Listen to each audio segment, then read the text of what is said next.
this to be self-evident. That all men are created equal.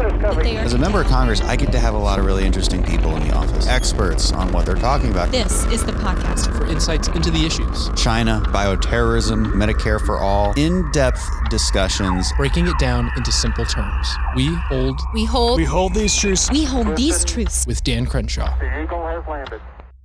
All right, welcome back, everybody. Really special episode today. We have HR McMaster with us, retired Army Lieutenant General. He served in the Cold War in Europe, 1991 Gulf War, where he led the Eagle Troop of the 2nd Armored Cavalry Regiment in the last great tank battle of the 20th century. Kind of want to hear about that. And the Battle of 73 Easting. He led the 3rd Armored Cavalry in Tal Afar, Iraq in 2004. I was a pioneer in implementing counterinsurgency strategy, took those counterinsurgency lessons learned and served in staff positions and employing successful strategies on a larger scale as well. But most people probably know him best for his time as National Security Advisor to President Trump from February 2017 to April 2018. And he just came out with a book. And HR, thank you so much for being on the show. No, hey, Dan, thanks for having me. I appreciate it. And thanks for your service to our country over so many years and in many different capacities in the military and now on the Hill in Congress. Oh, yeah. Well, appreciate yours. Of course, we don't really see it as service. It's a lot of fun. So, well, at least the military stuff. My current job is a little different, but I had a lot of fun being a SEAL. I never even, never saw it as service. It's a calling, Right. So your book is called Battlegrounds, and it examines the most critical foreign policy and national security challenges that face the United States. And everybody's hoping that you were going to write a tell-all about the White House and your time there. And especially when you call it battlegrounds, I mean, geez, that could mean a lot of things. Could mean literal battlegrounds, could mean White House battlegrounds. So why'd you write the book you wrote? What is it and what isn't it? Well, Dan, I just thought, the probably what the country needs least at this stage is another tell-all or another palace intrigue book. And as we are at each other's throats in this partisan political divide that we see in our country, we're facing crucial challenges internationally, right? The world hasn't gone away. And so what I hope to do is write a book that can lead to a better understanding of those challenges we face, bring people together, for respectful, meaningful discussions about what we do about those challenges.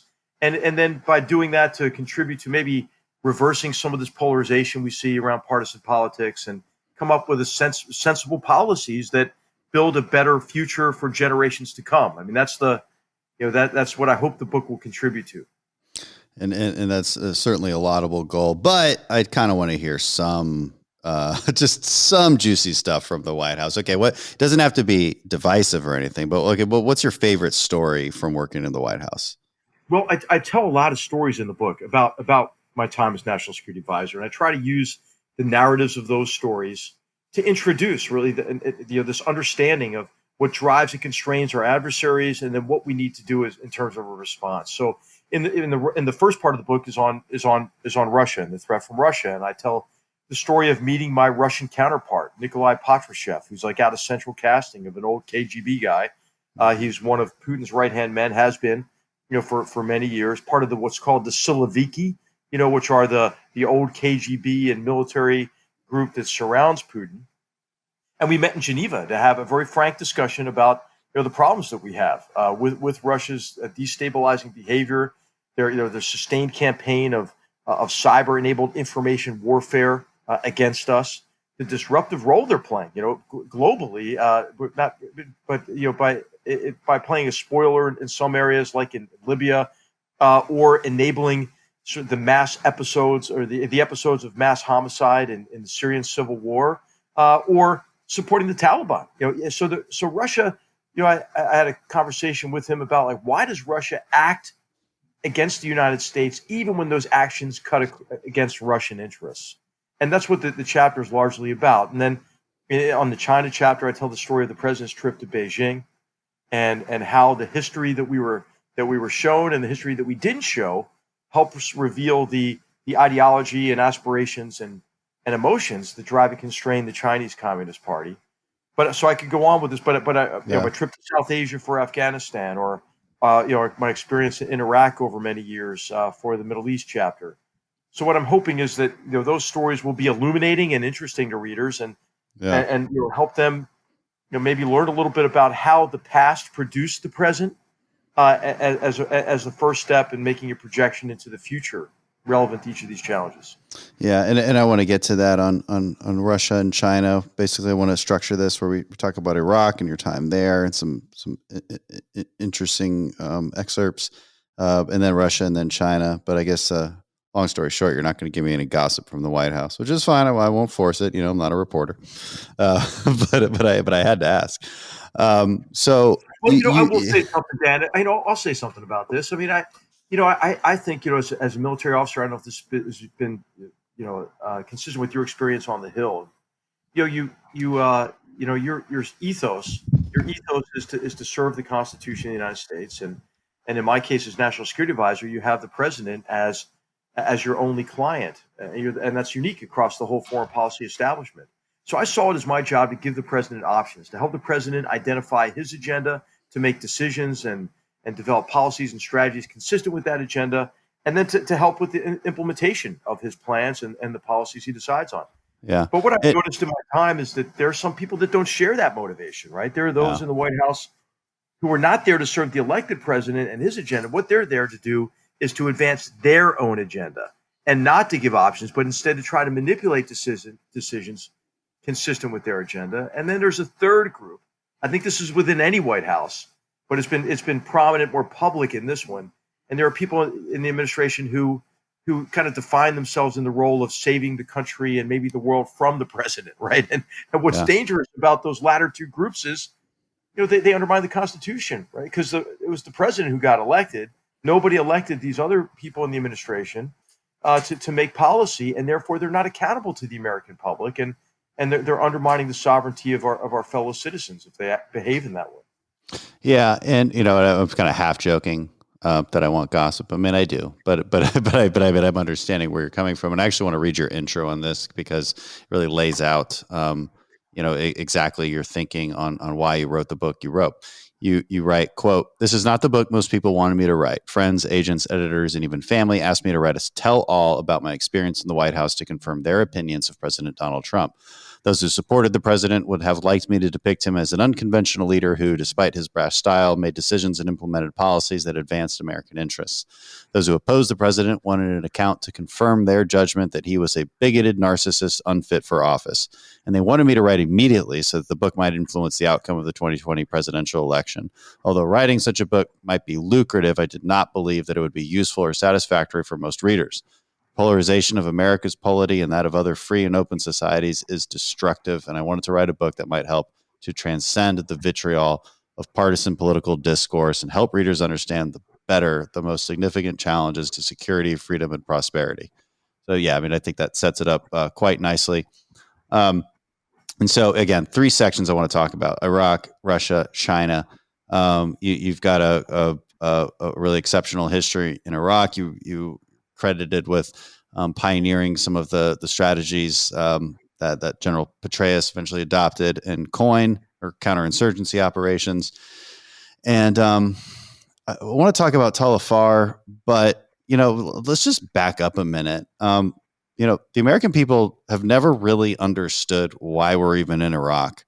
What do you say to people about that debate?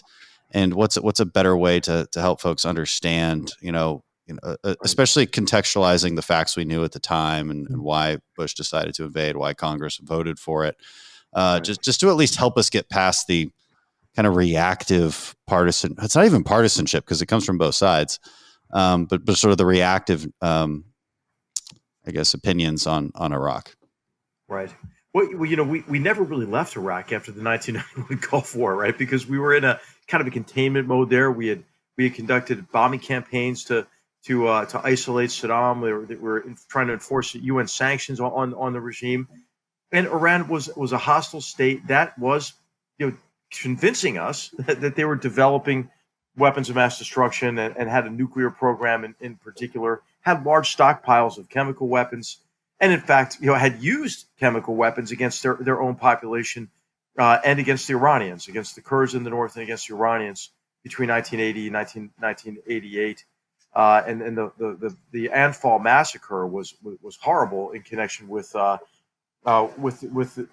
murdering so many innocent civilians, including women and children. So it wasn't a good regime, right? It was a regime that was bounded in terms of the damage it could do, really only by its capacity for brutality. And then of course Iraq came to the fore after the attacks of 9/11, and the Bush administration really saw Iraq as the next great danger in connection with terrorist organizations, mainly because of the ability of terrorist organizations maybe to gain access to these weapons that Saddam Hussein actually was determined to convince us that he was developing and had already had kind of a nascent capability. And in his reasoning, he wanted to do that. Oh, I guess you're about to tell us. Well, he thought that was the best way to deter us from attacking. Well, it turned out in the Bush administration, it was the best way to convince us to attack. Yeah. Well, wasn't it also a way to deter Iran?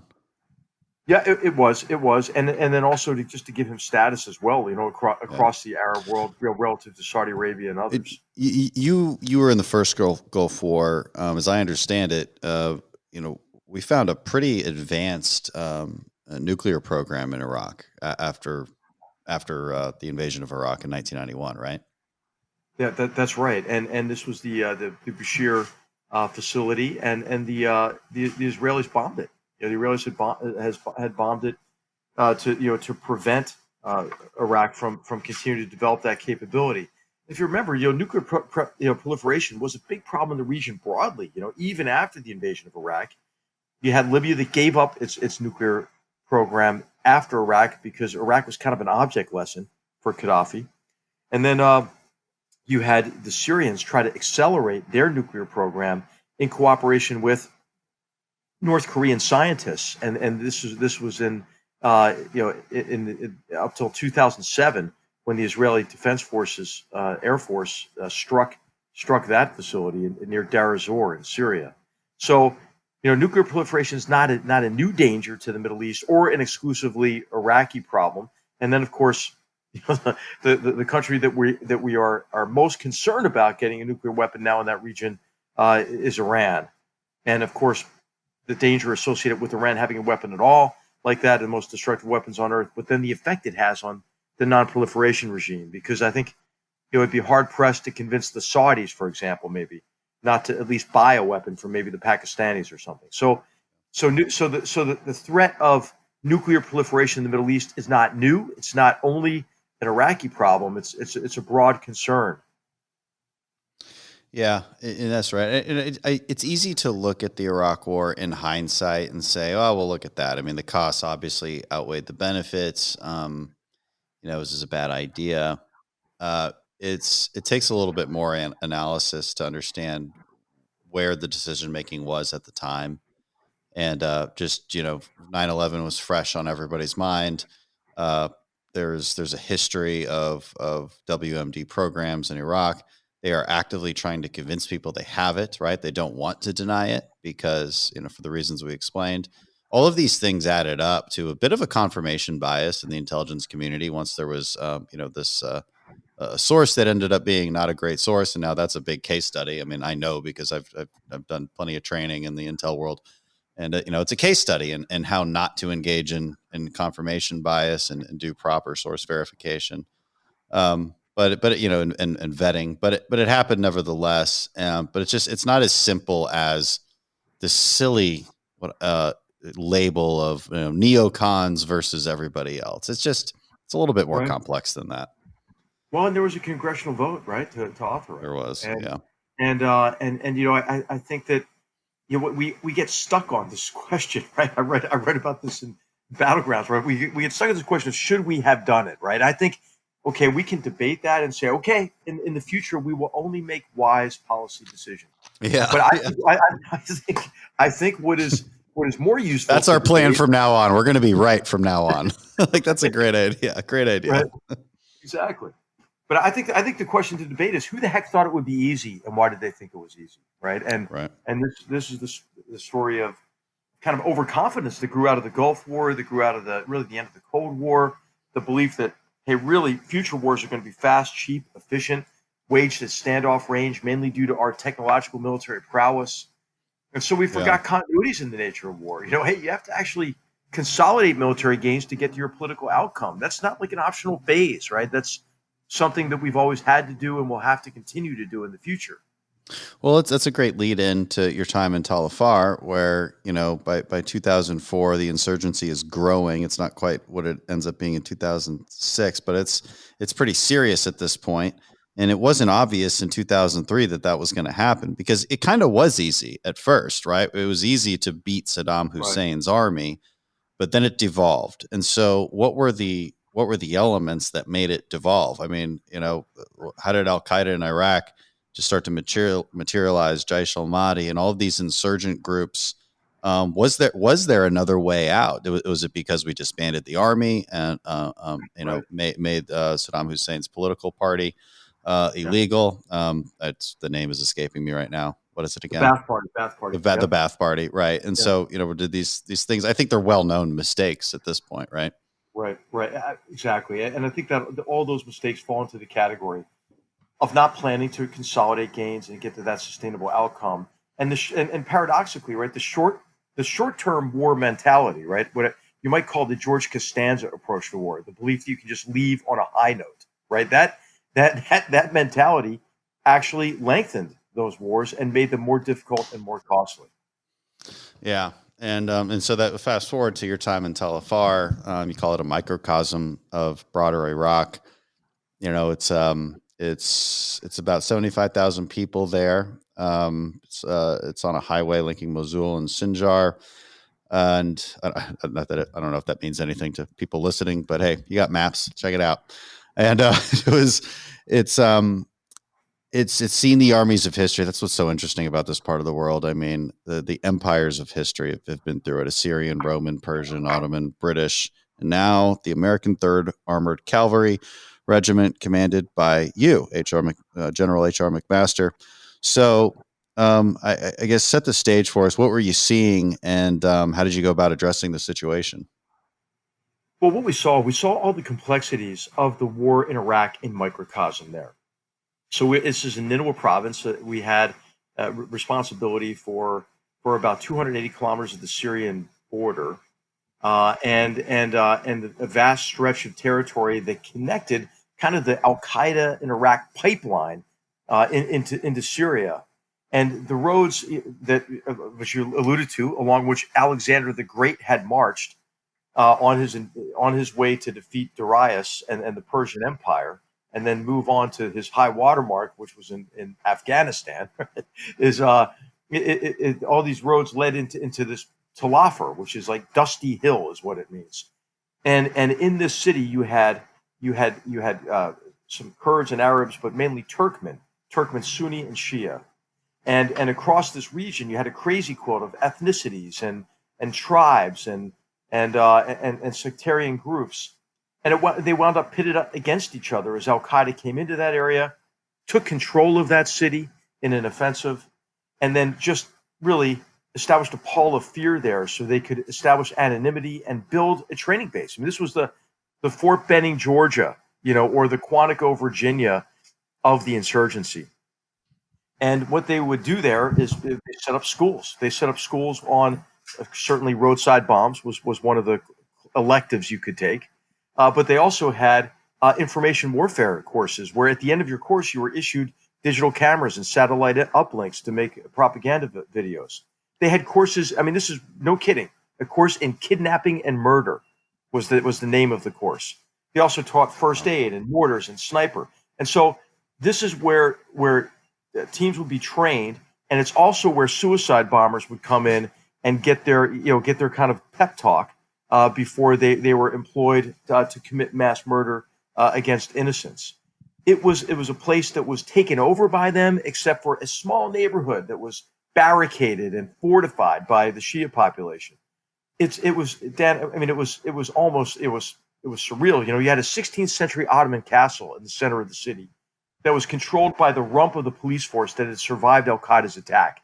They became a Shia sectarian death squad, and would venture out at night to kill as many Sunni men as they could, which of course was a gift to Al Qaeda, because then Al Qaeda said, "Hey, you need us to be your patrons and protectors to protect you from these Shia militias, essentially."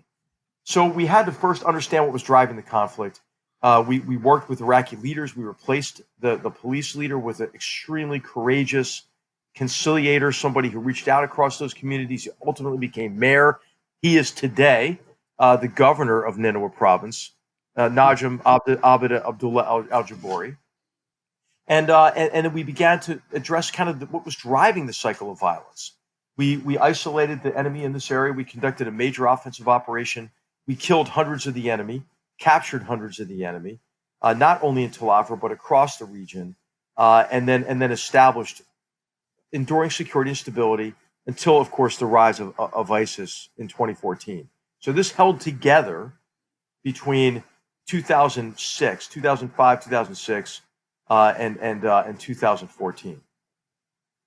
What were you? I'm a little stuck on the messaging thing. I brought it up earlier, but I just want to ask, because through two presidencies, it just seems obvious that we didn't do a great job explaining to people what we were doing there. Is there any way? We don't have a propaganda arm, nor should we. We don't have like a communication arm of the government, and we have elections constantly. How should we have explained our presence in Iraq and Afghanistan to help people understand it? Or was there a better way at all?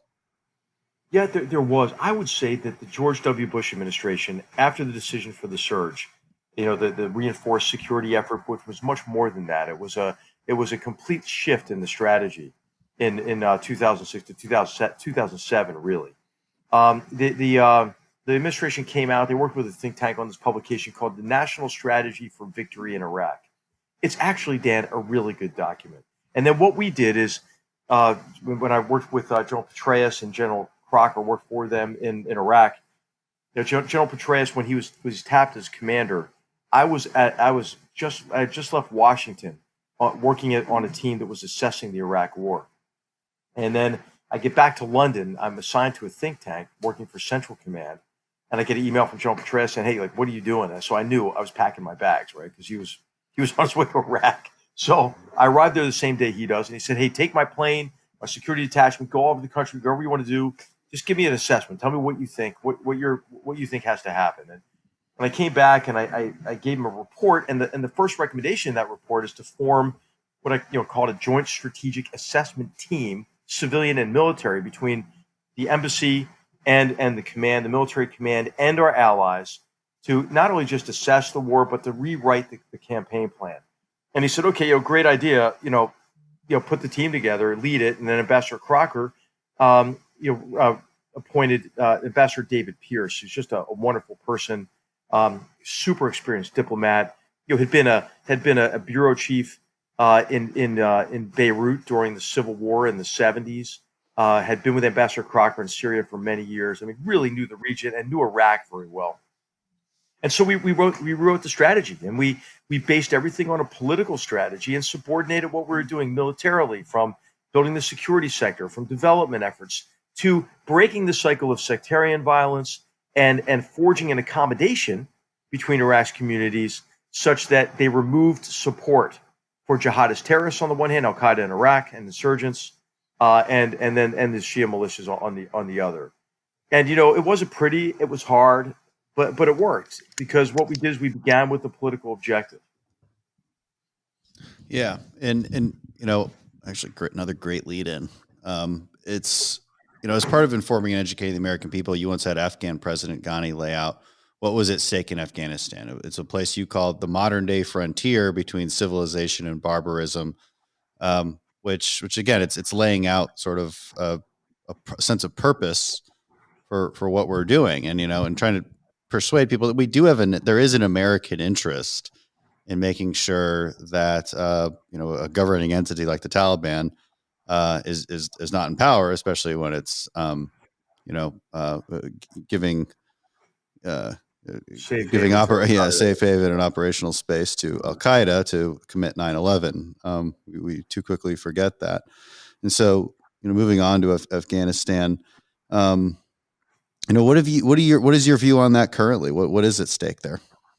Well, Dan, just to go back to your previous question too, across two administrations now, I think the Obama administration certainly didn't communicate to the American public really what is at stake and what is a strategy that can. Well, he ran on ending it. He ran on ending it, right? Right. They wanted to just leave as an end in and of itself, and I think what's tragic and disappointing for me is that in Afghanistan, the Trump administration over recent months and over the last year has replicated almost precisely the flaws of the Obama administration's approach to Afghanistan.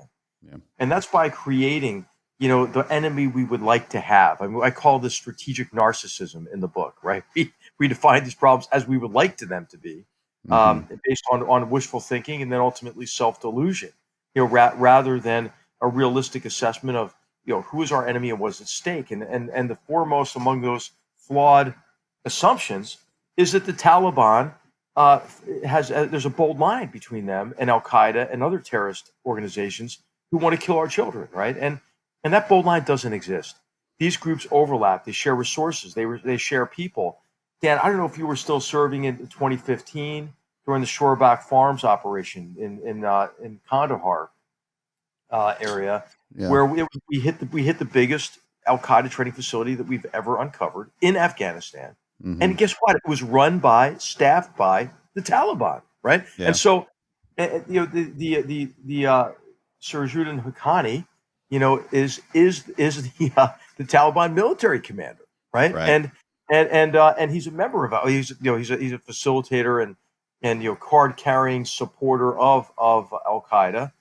And so we try too hard to do what an analyst named Tom Jocelyn, and I recommend his work on Long War Journal. He says we try too hard to disconnect the dots, right? Yeah. With these groups. And then the second assumption, Dan, which I can't believe we're making, is that the Taliban is going to suddenly become like the Grinch on Christmas Eve, right? Their hearts are going to grow two sizes bigger, and they're going to not try to take over the country and implement Sharia in a brutal way, like the way they governed between 96 and 2001. Well, of course, that's what they want to do. I mean, what I don't understand, Dan, is like, what does power sharing with the Taliban look like? Does that look like mass executions in the soccer stadium every other Saturday? Does that look like every other girls' school bulldozed? Yeah. Even as we cut this deal with them, they attacked a maternity hospital and killed mothers and infants, right? I mean, that's who we're dealing with, Dan. I mean, yeah. No, it's frustrating. Because I can see a reasonable debate on how many troops we should have there, on whether we should be attempting to engage in the vast nation building that we did, which I would argue is very difficult to make it work in Afghanistan. Much easier to make it work in Iraq. I think we were largely successful in Iraq until we left abruptly. It was hard fought, but we were by 2011, and I know because I was there. I mean, it was stabilizing, but we all knew that if we left, it could quickly destabilize. Just because we decide we don't want to fight them anymore doesn't mean they decide they don't want to fight us. And a Taliban-run country, they're ideologically very consistent with Al Qaeda. They might fight every once in a while, but that's only because of possibly personal conflicts, tribal conflicts, or simply power grabs. It's not because of some ideological difference. In the end, they're still against Western civilization and us, and whether we like it or not, that has bleed over effects, and we learned that on 9/11, and we simply can't forget it. I tell people the reason we're there is not to win a war. It is an insurance policy. You put people like me over there so that we can make sure that we keep pressure on them there, so that they don't put pressure on us here. That's right. The point. We're not victims. This is not a draft military. These are people who are happy to sacrifice for what we understand as a constant threat against American interests. And I wish it had an end date. I wish it did. I wish they would just decide to stop doing what they do, but it's just not really the case. Absolutely was not the case, you know. The And yeah, I think it's worth noting. I mean, it's worth noting. Okay, Ayman al-Zawahiri, the head of Al Qaeda, has pledged bayat, which means loyalty and to some degree support and subservience to the head of the Taliban. He did that to Mullah Mansour until we killed him in a drone strike in May of 2016, and he's repledged bayat to Malawi Hibatullah Akhundzada, the current head of the Taliban. Whose title is the Commander of the Faithful, with the goal of reestablishing the Islamic Emirate of Afghanistan, an emirate that I think is utterly unrealistic to expect would not give safe haven to terrorists and terrorist organizations, and they themselves are a terrorist organization. Mm-hmm. What your title, chapter 5, is titled "A 1-Year War 20 Times Over." What did you mean by that? Well, I know Americans, as you mentioned, are they are understandably frustrated with the length and cost of these wars. I think in large measure, because of what you alluded to earlier. I mean, American leaders aren't talking to them about the wars, what's at stake, and what is the strategy. But we haven't had a sound, coherent strategy that we stuck to in Afghanistan. So we go in, we thought it was going fast, cheap, efficient war. Secretary Rumsfeld thought, let's just get in and get out. And then we realized, oh, wow, we really do have to consolidate gains. We do have to. There has to be some kind of a political order here in Afghanistan if we are to deny these terrorists safe havens and support bases. Meanwhile, the Taliban's regenerating. We were focused then on Iraq by that time. When we go back to Afghanistan, President Bush realizes his mistake, but then what do? We dump a lot of money into an economy beyond its absorptive capacity. We exacerbate a lot of the issues of corruption and organized crime, and in many ways, some of this aid goes to the Taliban and is a source of funding. Then we adjust again, and we have the surge, from 2009, but it's half-hearted, because it's a smaller number of troops, and we announce the timeline for their withdrawal as they arrive, in 2009. So if war's a contest of wills, the Taliban's okay. We'll just wait them out. Then under the Obama administration, they decide, well, let's talk to the Taliban. They're no longer a designated enemy. Well, they're killing our soldiers. They're committing mass murder against Afghans, and we can't even go after them aggressively in war. I mean, Americans don't know this. We did not have the Taliban as a designated enemy until the Trump administration came in, and I made that, frankly, one of my priorities to get to him. So then President Trump, I think, put in the first sustainable approach to this problem that was fundamentally sound in his August 2017 speech on the South Asia strategy. But as soon as we began to execute, not as soon as, but a couple years later, a lot of people were in his ear, and the endless wars, get out and cut a deal with the Taliban. And then this is, as I mentioned earlier, we replicated, the same errors of the Obama administration. So it hasn't been a consistent and sound effort, and so it should come as no surprise that we're at the 20th year. But as you mentioned, Dan, I mean, when the president put in the South Asia strategy, I think the high number, wasn't it like 14,000, but then went down to 11,500. Not that the numbers matter, as you mentioned, they don't really matter. But now we're talking about 8,500 troops. That's minuscule, Dan, compared to historical norms of sustained military commitments, as you said, as an insurance policy. Yeah, it is, and we get really wrapped around numbers and instead of defining a mission. And frankly, I think our mission should be some form of insurance policy. I think it's easy to understand what we're trying to do. If that's a mission, it's both limiting, but also doesn't set an arbitrary timeline for ending it just for the sake of And Dan, as you know, I mean, the Afghan security forces are worthy of our support, right? We lost 10 fallen heroes in Afghanistan. I think it is to date this year, killed in action. But the Afghans have 30 police or soldiers killed in action every day, protecting the freedoms that they earned and fought for from since 2001. So I think they're worthy of our support. Yeah, no, I believe that as well. There's a lot of good people over there that do believe in the American ideals and want to implement it for their own country.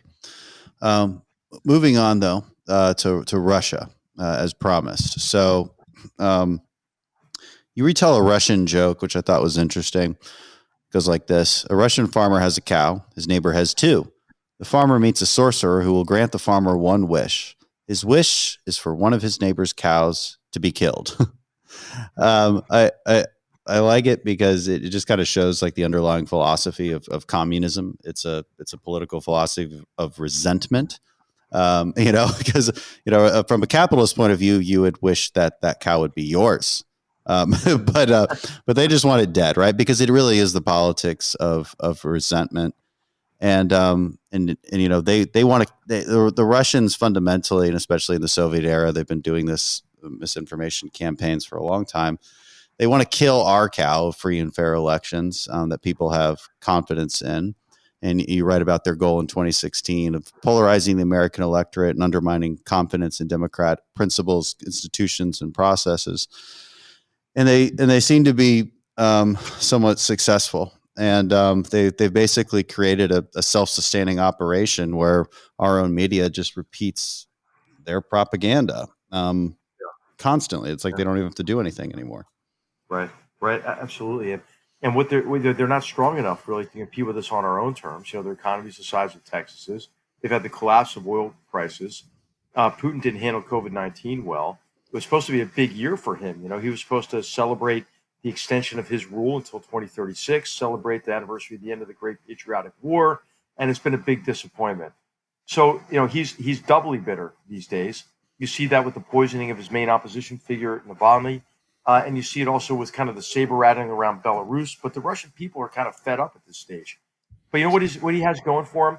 He has going for him that Dan, we're our own worst enemies on this, I believe. I mean, we are so polarized. Everybody goes to different cable news channels, based on whatever their political leanings are. We don't have a common source of authoritative information. Social media and the algorithms associated with it show people more and more extreme content to drive them to polar extremes rather than bring us together around a common set of facts and understanding of who we are as Americans and how we have to what we have to do to build a better future for our country. And that social media and the pseudo media, is full of disinformation. It's full of ideological content that isn't based in really our democratic principles and institutions and processes and what we can all commit to as Americans. So I mean, he takes full advantage of it. I mean, Putin takes full advantage of it. He's probably celebrating right now as he hears some of these comments about the election and maybe not respecting the results of the upcoming election. Yeah, and what do you think we can expect from Russian disinformation campaigns as we move into this election? Well, Dan, I don't think they care who wins, right? What they want to do is they want to make sure that we don't have confidence, we don't accept the result of an election. So if you go back to 2016, what was really interesting, I thought, is that Russian bot and troll traffic associated with this internet research agency increased after the election, right? And it increased after the election initially because, they, like pretty much everybody else, thought Hillary Clinton was going to win. So they had a campaign ready to go to say, hey, Trump really won, but the election was rigged. Well, then when Trump won, they changed the narrative to, Trump would have won the popular vote, if it hadn't been rigged. Then they shifted their resources to the, not my president, the resist movement, and they love these QAnon people, because they adopt an extreme narrative as well. And so what they do is they throw money and disinformation, at the polar extremes and exacerbate the divides we already see in our society. Right. And so I think they're going to do the same thing. They're going to do the same kind of approach. Yeah, so they don't have to create new narratives. I mean, they simply double down on the narratives that already exist in our country, on the most extreme ends, and simply highlight those. And if I were them, that's exactly what we would do. I mean, you can't possibly make this stuff up. I mean, frankly, what they're saying in the, what's going on in our political discourse. I mean, it's stranger than fiction, that's for sure, and it's certainly stranger than anything the Russians going to come up with. And all they have to do is amplify it, which is we just have to be smarter than that. as you go through and you're reading whatever QAnon post or BLM post, or taking to the streets and burning American flags. I mean, it's exactly what our enemies want. And it's what I always bring this up. This fascinating interview I saw. It's from 1984. It's a Russian KGB agent talking about their misinformation campaigns and how, the vast majority, even back then, the vast majority of their intelligence operations were not necessarily the cool source operations, recruiting nuclear scientists and meeting in an alleyway. That's all cool and Hollywood like. But that's a very small portion of what they did. They were mostly focused on what they call the demoralization phase of the American public and making you hate your country.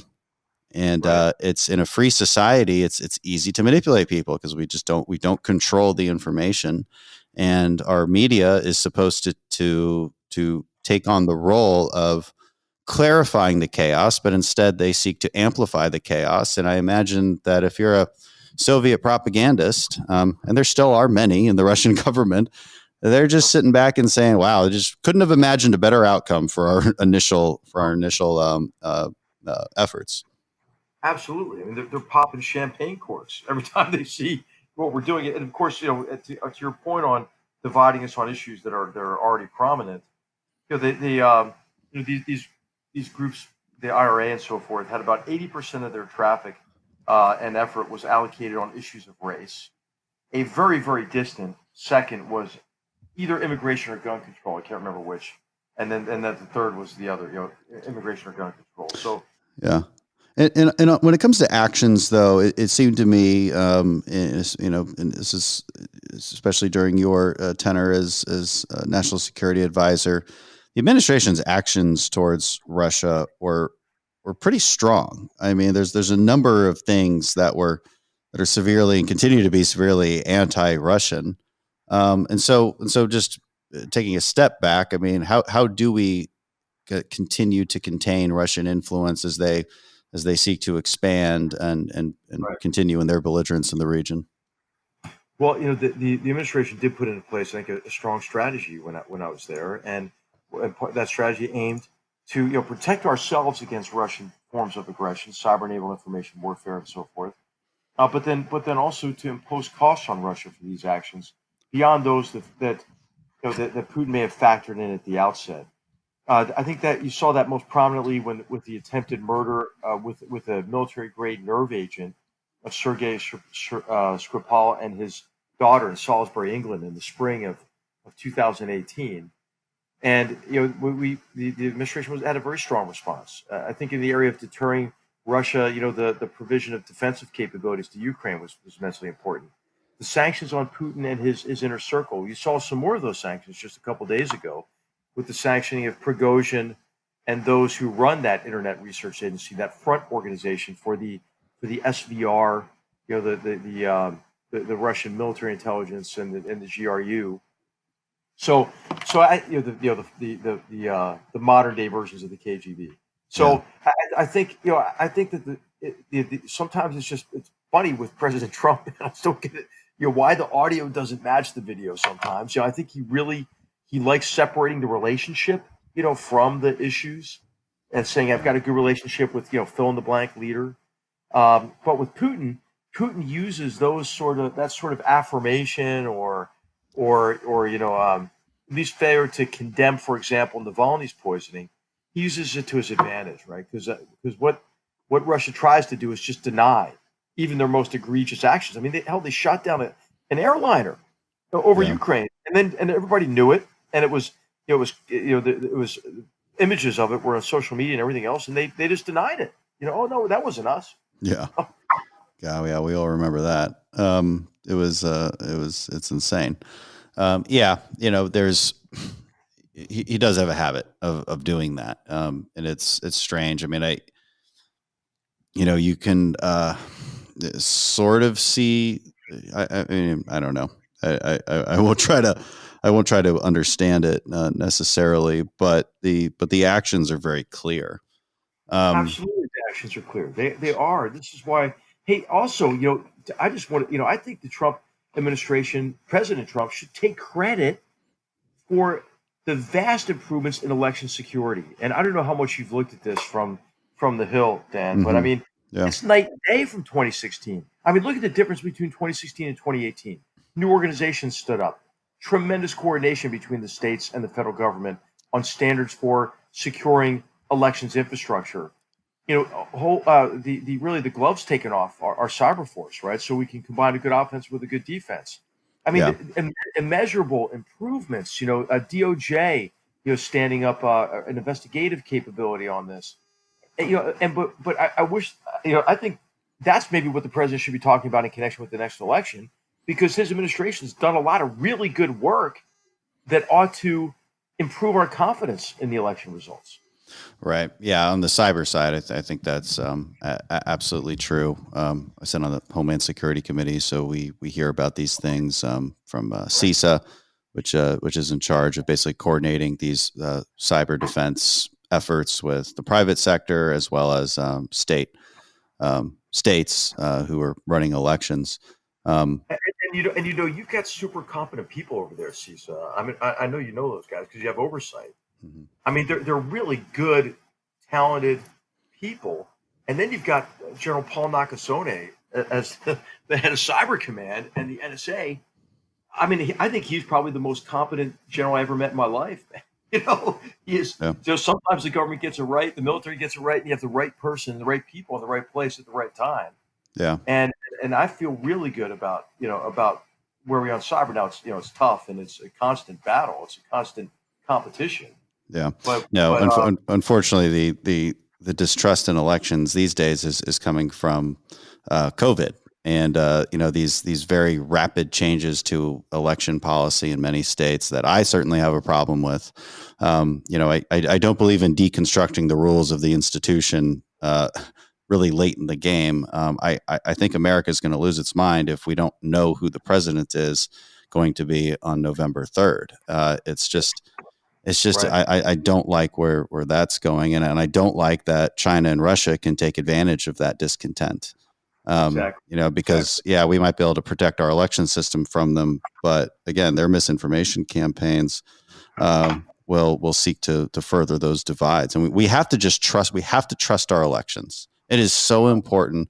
I unfortunately feel that too many people don't take that seriously enough. That's a different conversation. I do want to, in the limited time we have. You're right about that. And I saw your recent comments on it, the reaction. I mean, I understand the point you're making. It's an immensely important point. And I think that we have to have confidence, and leaders across the political spectrum have to play a positive role in that connection. Right. The rules just have to be trusted. I mean, it's as simple as that when it comes to elections. And in the limited time we have, I want to move to China. This is another country that also likes to mess with us. You write, for all of Putin's brazen attacks against our country, it is China that in many ways represents the larger and more complicated threat to the United States. I certainly agree with that. The interesting thing about that is it's largely our fault that they've come to such power. We backed Chinese nationalists against Japan. Mao's communists fighting against Chinese nationalists intensified after World War II. Chinese nationalists flee to Taiwan. They create the Republic of China. This is recognized by the U.S. Nixon's opening to China, and then our relationship with China since then, putting them in the World Trade Organization, trying to foster a sort of peaceful rise of China. But I think there's largely a wake-up call now. So when did we realize that these key assumptions about China were wrong? Well, I'll tell you, I think too late, but this was a big contribution, I think, to our security by the Trump administration. I think it's the biggest shift in our foreign policy since the end of the Cold War. And then when I convened that first meeting of the Principals Committee of the National Security Council, this is the president's cabinet, relevant cabinet members coming together to frame a new China policy. I read an excerpt from I tell the story in Battlegrounds of that day and of previous administration policies, and said we are about to enact the most significant shift in foreign policy since the end of the Cold War, reflecting really our recognition that the assumptions on which China policy have been based were fundamentally flawed, and that is mainly that China, having been welcomed into the international order, would play by the rules, would liberalize, And as China prospered, it would liberalize this form of government. Well, I mean, the exact opposite is the case. And what we're seeing is really a very sophisticated and aggressive campaign to export China's authoritarian mercantilist model at our expense. And so, if the Chinese Communist Party succeeds, the world will be less free, less secure, and less prosperous. And so the conclusion we came to is, hey, we have to compete. We have to compete instead of this previous policy of cooperate and engage, under the hope that the party would change its behavior. Yeah. You write about their three phases of progress: emerging from the century of humiliation, generating wealth, and then a return to greatness. And part of that return to greatness is this concept that China's rightful place is reigning over everything under the heavens. How does the CCP manifest this concept at home and abroad? Yeah. Well, they're driven by this aspiration, but also, as I write about, is by fear, right? Fear of losing control. And so at home, what this means is stifling human freedom and the creation of an Orwellian, technologically enabled surveillance police state beyond anything Orwell imagined in the novel 1984. You see this with the establishment of the social credit score system and the application of artificial intelligence technologies to track, to police behavior, but also police the thoughts of the Chinese people. The erection of the Great Firewall, this campaign of cultural genocide in Xinjiang. And externally, how we see them manifest this is with increasingly aggressive behavior. Under Made in China 2025, a program under which they engage in a sustained campaign of industrial espionage against us to steal our sensitive technologies and our intellectual property. Under One Belt, One Road, where they establish these debt traps for countries so that they create servile relationships across the Indo-Pacific region and beyond, so they can gain control of critical infrastructure and logistics networks, as well as data flows. Right, this is the big issue with Huawei, the communications company that's putting in fifth generation communications backbones in certain countries that will allow the Chinese to transfer that data back to China. So I think what we have to be able to do is compete effectively and counter these strategies, which are designed to advance China's interests at our expense. And I think what's really important is that we don't want to keep China down, right? That's their narrative. Oh, you're just trying to keep us down. No. What we want to do is we want to try to convince Chairman Xi and party leaders, hey, you can achieve enough of your China dream without doing it at the expense of your own people's rights or the security, sovereignty, and prosperity of other nations. Right. And that's what they do. I mean, the Belt and Road Initiative is predatory loans in many ways. I mean, do we have a way to combat that effectively? Have we improved our strategy to exert our own influence and convince people they should be working with us as opposed to the Chinese? There have been a number of initiatives, right? So we don't want to match what China's doing because a lot of what they're doing it just doesn't make sense, right, from an economic perspective. I mean, they're losing money on these deals, a lot of them, because they make no business sense. They're not getting a return on their investment. It's, in some ways, to me, I'm not an economist, Dan, but it looks like an international Ponzi scheme to me that could be very fragile. It's a way that China, the new vanguard of the Chinese Communist Party is a Chinese national bank official with duffel bags full of cash to bribe corrupt officials and then to offer debt terms that indebt that particular government. I call it a strategy of co-option, coercion, and concealment of that coercion, under the auspices of it just being normal business practices. And so we have tried to counter it with our own, actually economically viable investments. This is why the combination of the Export-Import Bank with OPIC, this new organization, what is it called? The Infrastructure Development Bank, whatever. I can't remember the exact, right. but it's similar to the Import-Export Bank, yeah. And it doesn't cost taxpayer money. It's meant to underwrite. It actually makes taxpayer money. It makes taxpayer money, absolutely. But that's minuscule compared to it. I think private sector investment, mobilizing American capital, working with others. The Japanese invest much more than China does, not much more, but more than China across the Indo-Pacific. And we're working with partners. I think there's been a lot of international cooperation. China's advancing standards of transparency for infrastructure investment, for example.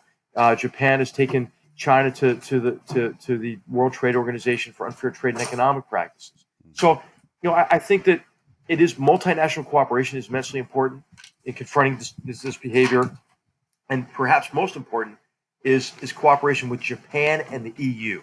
Because if the U.S., Japan, and the EU work together, it's really tough for China to play us off against each other, right? I mean, I think they're going to have to alter their behavior.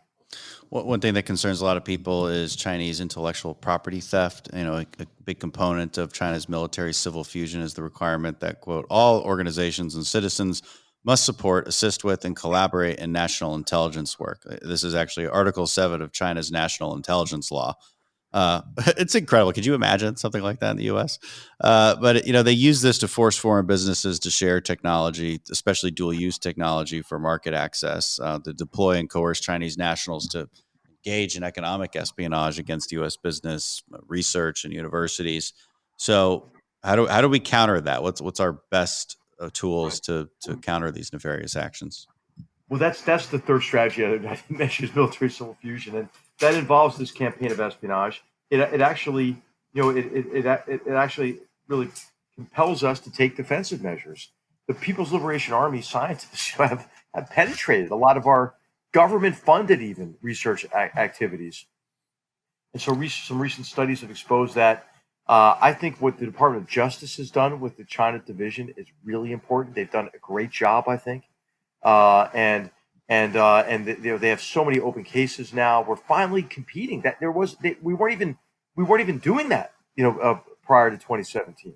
Yeah. And so I think there are defensive measures that we have to put in place, but also we need to invest to make sure that we're conducting the research and development, that we are developing the technologies and applying them in a way that allows us to compete in the emerging data economy, global economy, as well as to maintain our differential military advantage. So, last topic I want to hit is Taiwan. It's obviously a hot topic, long has been, and Taiwan. I think Taiwanese clearly want to be a free people, and we obviously want to aid in that quest for freedom, but without starting a war with China. So, what's the best strategy moving forward there? How important is our commitment to Taiwan? Well, it's immensely important, Dan, and I think that we don't necessarily need to have an explicit guarantee of defending Taiwan, but there has to be what we've called over the years strategic ambiguity. I think what the administration has done by making public the 6 assurances on Taiwan is important, and the arms sales to Taiwan is important. The ambiguity, I think is useful, obviously, to deter China, because China has to be convinced that it cannot accomplish its objectives on Taiwan by the use of force. But it's also useful for the Taiwanese, who have to take responsibility for their own defense, obviously. And I'll tell you, I think the Taiwanese people, their will is very strong these days because Hong Kong's been an object lesson to them, right? I mean, you've got to defend your freedom, or else the Chinese Communist Party will try to take it from you. Yeah, no, it's a tough foreign policy, I think, situation for many Americans to understand. But that's interesting. The strategic ambivalence to it, but it's fascinating, and we're glad we have guys like you on the forefront helping us consider what the right policy is, because these are all very difficult and diverse problems. I'm not in the forefront anymore. I'm a washed up general now, at a university, man. But I'm hoping the book will help generate the discussions that result in wise policies. Right. You're at Stanford now at the Hoover Institute, and you know what? But it is at the forefront because our college campuses are where a lot of these either education happens or misinformation happens. And unfortunately, sometimes Right. it's a little bit of both. And So the private sector too, Dan. These days, I mean, everybody's got to be in the competition, right? With China in particular. that's absolutely right. Lieutenant General HR McMaster, former National Security Advisor to the President, and now author of Battlegrounds. So, hey, HR, thank you so much for being on the show. It was a great discussion. Koshman, thank you so much. Thanks for your service, and my best wishes to all your listeners. And be confident in our democracy. I love that. Be confident in our democracy. Thank you, HR. All right, take care. Thanks, Dan.